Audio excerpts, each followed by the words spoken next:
Rangers 16H Smiley N. Pool, staff photographer. Texas Rangers manager Jeff Banister watches his team face the Toronto Blue Jays during the first inning at Globe Life Park on Friday, April 6, 2018, in Arlington. Smiley N. Pool, The Dallas Morning News by Evan Grant, staff writer at Evan P_Grant. The latest installment of Are we nearing the end of the Jeff Banister era in Arlington? Right to it, her. This, and plenty of calls on social media for the heads of coaching staff members, are becoming fan topics, and I think everybody gets it. Poor results equals call for firings from fans. Management, however, doesn't function in quite the same manner. The bottom line in baseball is wins and losses, but there are also other factors. Among them, track record, talent on the field, extenuating circumstances.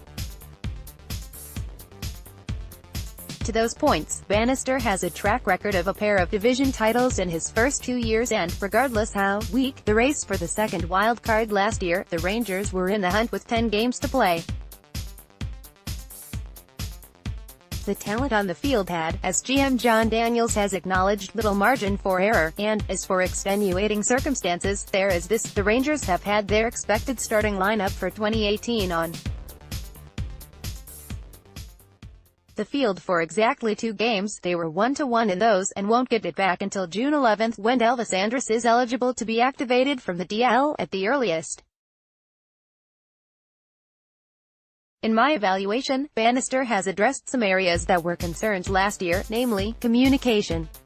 Is it a work in progress? Yes.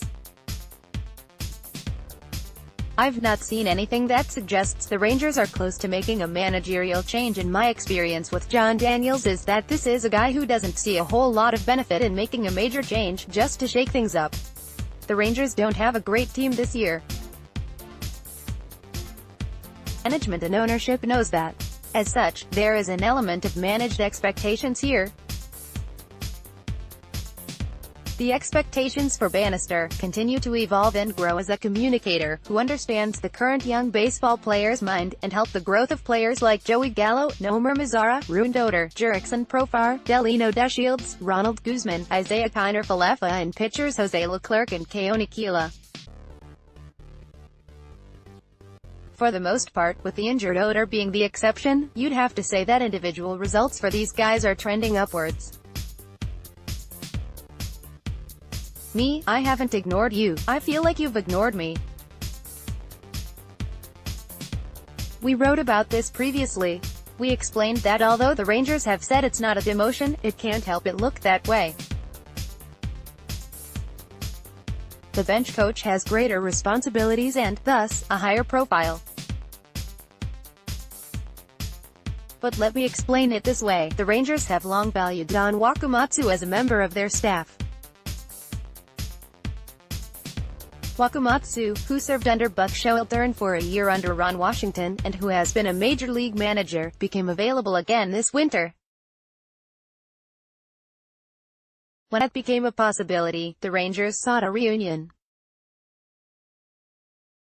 From what I've been told, when Buechel found out that Wakamatsu, who lives in North Richland Hills, was also available, he volunteered to move to the first base coaching box. 2. Valued the addition of Wakamatsu. Which do you most attribute for our bleak-looking 2018 season? A. Poor management off-field. B. Poor management on-field. C. Players underperforming. D. We are rebuilding. We are tanking. UK, May 7, 2018. I guess I'd go with D. Rebuilding must first start with some degree of a teardown, and a teardown often begins with some degree of neglect or simply deciding that repairing something isn't worth the expense. The Rangers spent 8 of 9 years as playoff contenders and played past game 162 in 6 of those. That's a long window of opportunity. To prop that window open as long as possible means trading away prospects or signing free agents to long-term mega deals. The Rangers have mostly gone the former route with the exception of the Shin-Soo-Choo deal and the trade that brought Prince Fielder and a significant financial commitment in exchange for Ian Kinsler and, in theory, opening up the second base job for Jurickson Profar. The trades did help stoke playoff runs, but never got the Rangers the World Championship. At some point, though, the bill comes due. And as cold-blooded evaluators, you must look around the landscape and make tough decisions. The decision this time, with a farm system mostly barren at the top, a heavy core of payroll commitments in a league that had skewed towards an era of super teams, the more prudent choice was to roll the dice on low-cost, low-risk free agents and start preparing for the next window. That's what the Rangers did this winter and what they are doing now. The next step, sell off some veteran players for more talent inventory and restock their organization. What has happened here is not mismanagement. It's the natural cycle, arc of a contending team that isn't the Red Sox or Yankees. Those teams are going to sell out every night with very, very expensive tickets and bring in higher revenues because they are iconic teams who can demand that kind of money from fans and advertisers. Everybody else has a certain life cycle to their period of contention. Saw Arizona uses Dan Herron as a pitch analyst breaking down strengths, weaknesses of opposing batters such as optimal pitch location for the D-back staff. They claim that it has helped them have a great start. Do Rangers do this or why not as successful? Todd Walther moved into the newly created role of Director of Pitching Research and Development for the 2017 season. He uses analytics and other tools to break down pitching trends and help in the evaluation of pitching development and acquisition. The Rangers implemented some fastball command-related initiatives in the minor leagues last year based on this research. Also, Colby Lewis has joined the front office as a special assistant to GM John Daniels for this season, emphasizing work with minor league pitching. And last but certainly not least, the Rangers added another pitching voice at the major league level with the appointment of veteran pitching coach Dan Warthen as assistant pitching coach. Like other teams, they have invested in analytics. Alas, it still mostly comes down to controllable talent where pitching is concerned, and the Rangers are still short on that. What is it going to take to get Willie Calhoun to the majors? Ryan Rua has plenty of opportunity to take the LF job and he consistently misplays the position and his bat is horrible in spite of the meaningless homer yesterday.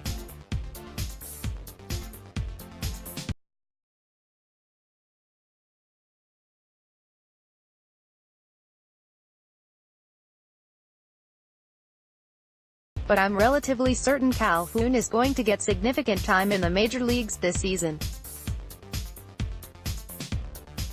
At this point, he can certainly use the more intense one-on-one work he's getting on defense in the minors. It gives the Rangers a chance to get a longer look at Ronald Guzman at first base. The question on Guzman has been whether or not he will hit in the majors. So far, he's shown a great ability to defend, but his offensive weaknesses have perhaps been exposed with regular playing time. I think the Rangers will give Guzman until about the end of this month or thereabouts. That will give him time to either show a great ability to make adjustments or will give him a base of knowledge to work with when he goes back to the minors. At that point, it would make more sense to call Calhoun up, but be forewarned, the outfield defense with Calhoun instead of Joey Gallo in left will suffer. At some point, though, the Rangers will need to give Calhoun the opportunity. It will come. He will get plenty of at-bats. Ryan Rua hasn't figured in the equation in a month. He's a backup outfielder. This is about giving Guzman some opportunity and giving Calhoun a chance to continue his defensive work. When Calhoun comes up, it will be as an everyday starter. Does Profar still have the arm to play Major League shortstop? Sure hasn't looked that way lately.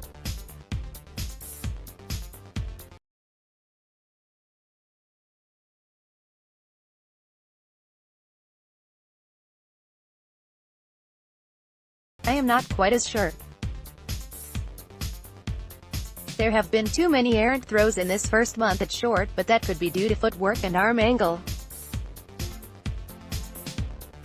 He has too often dropped down with his arm, and that's led to balls that sail. The good news, he is doing a ton of early work, and the coaches are emphasizing getting on top of the ball. I've seen a couple of really strong throws from deep in the hole in the last week or so. Are there any updates with Anderson Belter's injuries?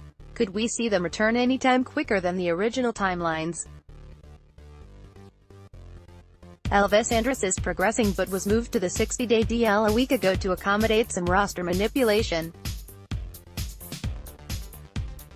It means Andrus won't be eligible to return from the DL until June 11th, at the earliest.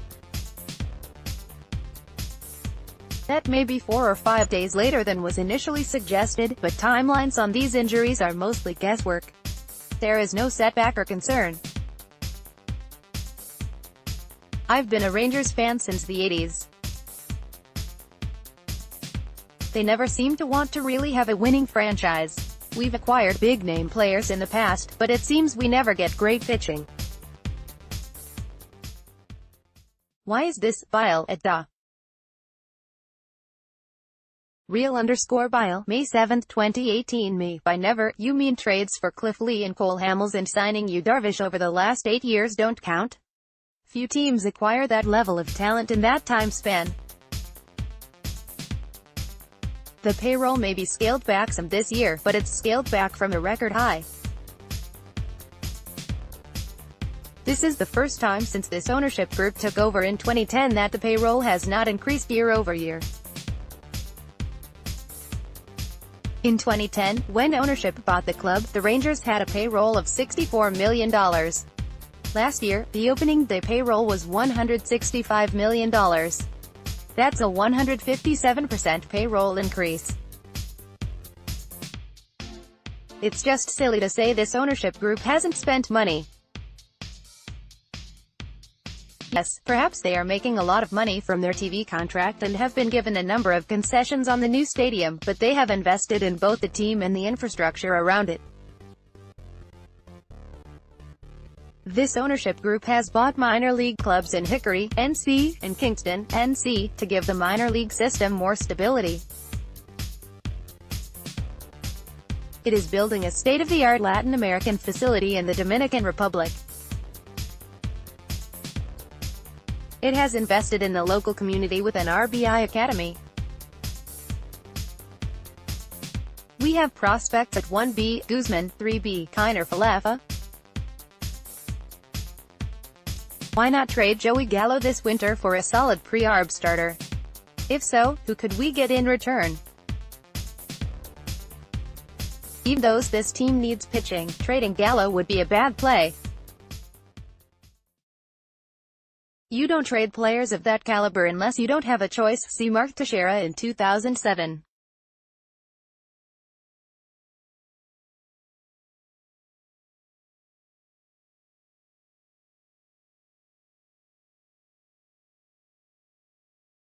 Has there been any word on how he's coming along, and what are the Rangers' plans for him once he's ready for game action? Adam J.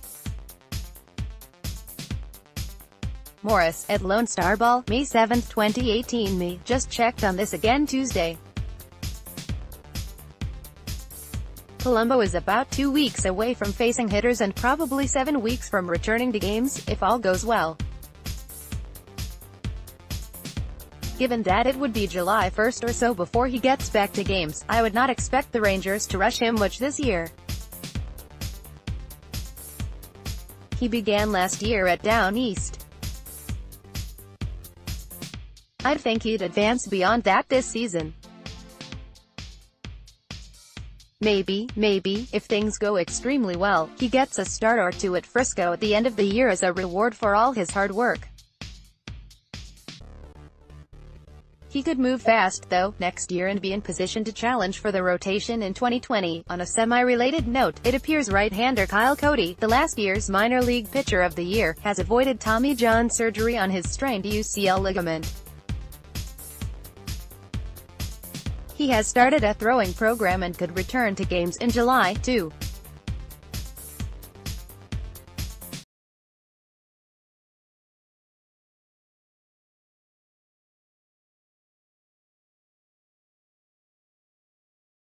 So they received looks this season. Jose Trevino is continuing to work on improving himself as an offensive player. It would not surprise me, though, if Trevino got a look sometime in the second half of this season. Bartolo beat D. Gordon to first base recently. He's a good athlete for a guy his size. I have no doubts he'd beat me in the 100, then celebrate with a donut while I was sucking wind. What is the biggest steak that you think you could eat if I gave you 2 hours to do it? What cut of steak do you think would be best for such a challenge? Of course, the cowboy ribeye isn't so much a cut as a preparation, but the ribeye is a cut and the cowboy prep makes it special. Now, I'll disappoint you on how big a steak I think I could consume. Maybe 32 ounces. If I didn't have any sides, but then what good is a trip to the steakhouse without onion rings and creamed spinach or corn? I'm usually okay with just a small fillet, even though it is the least flavorful cut, and being able to sample lots of sides. I had a pretty good night in Cleveland recently, treating myself to a little steak, a Caesar, some Parmesan tots and a bit of creamed spinach. Now, if you want to talk about eating mass quantities of food, I'd love to see how many stone crab claws I could eat if given that same 2-hour window.